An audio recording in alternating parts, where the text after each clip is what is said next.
How's it going then, lads, and welcome to today's video, the top 5 affordable FIFA 16 Team of the Season cards. So let's jump straight into it and start off with number 5.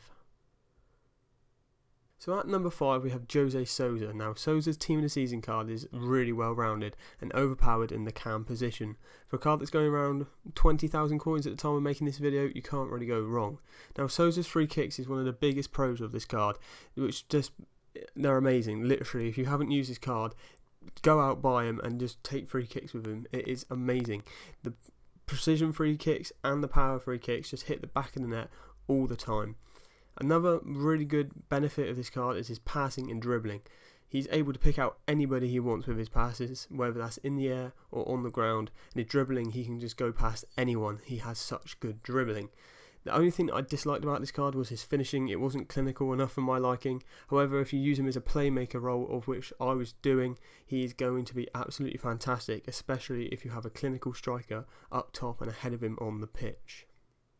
Ben Yedder is the next card that we're going to be looking at and that you guys should pick up. He's probably the most expensive in this video at the time of making it, so that may stop some of you from being able to afford him. He's currently going for about 100k on both platforms. However, if you've got the coins, then you should definitely buy him.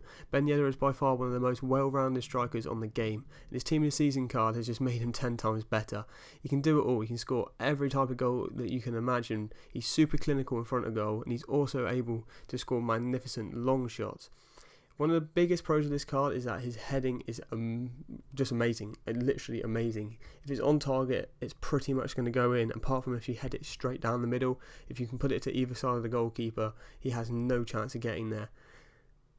His positioning is another thing that I really like about him. If you play any kind of through ball, he will definitely be able to get on the end of it due to his speed and his positioning to be there to start off with, to be honest with you.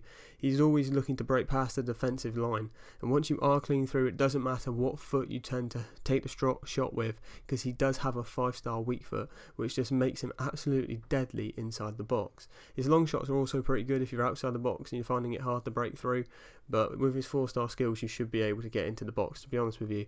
The one thing I didn't like about this card though was that he was fairly weak. He was one of them kind of weeks where he would get barged off the ball pretty easily, but there wouldn't be a foul either. The way you have to counteract that is just to basically use his pace, always knock the ball further than you reckon, because he will get on the end of it because he's lightning fast. In at number 3 then we have Adris. For me, he's probably one of my favourite strikers to use on the game, simply due to his positioning. He always seems to pop up in the right place at the right time and score goals from the team. This card is absolutely amazing for the price that he's going for. He's roughly going for about 72,000 at the moment for a 91 overall striker. It is pretty nuts. His card has a lot of pros going for him, one of them being heading. He has the power header trait, so he's able to score almost every header he puts on target. They just fly off his head and into the back of the net before the keeper even realises. Adris definitely knows how to finish his dinner as well. Inside the box, the best thing to do with him is to finesse it around the keeper, try and go near post, because that's slightly OP at the moment, and you will basically score pretty much all the time. Outside the box, however, make sure you power it. I don't know what it is about his finesses from outside the box, they just don't seem too great. If you power it, he's definitely going to be able to score quite a few goals, in my opinion. I've used him a lot. He isn't too great taking on players because he's only got 3-star skill moves, and he hasn't got the best pace, if I'm being honest with you. That's one of the negatives about him. He can't blitz past people like Ben Yedder could beforehand. However, if you use Adris with quick players around him and crossing the ball in, you will score a ton of goals, and he is absolutely deadly when you use him correctly.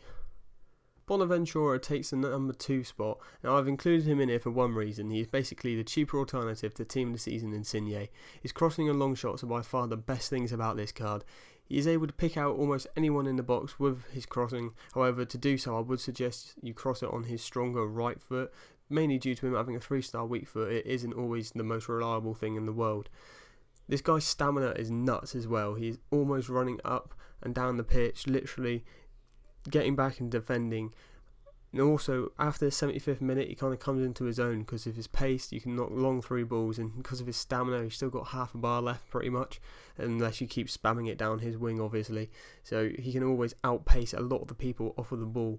However, when he's on the ball, he does feel really, really slow for some reason. I don't understand why, but he does literally feel like his stat card of 86 pace is halved. I'm not going to lie, I don't like him on the ball, but as a cheaper alternative to Insigne, he is an absolute beast. He does play very much like him, however 3-star skill moves is another thing that just brings him down a notch from Insigne, I would say, but he is one of the best left-sided players in the Serie A, and he's going for about 50k, so you can't really go wrong.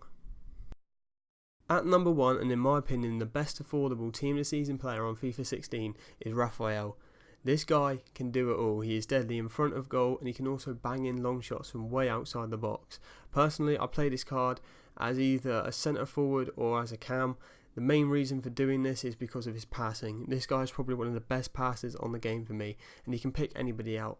He also has amazing dribbling stats and really close ball control, so by playing him at cam you can go on pretty good skill runs using his 4-star skill moves and make an opening for either a long shot or to break into the box and hit a finesse near post.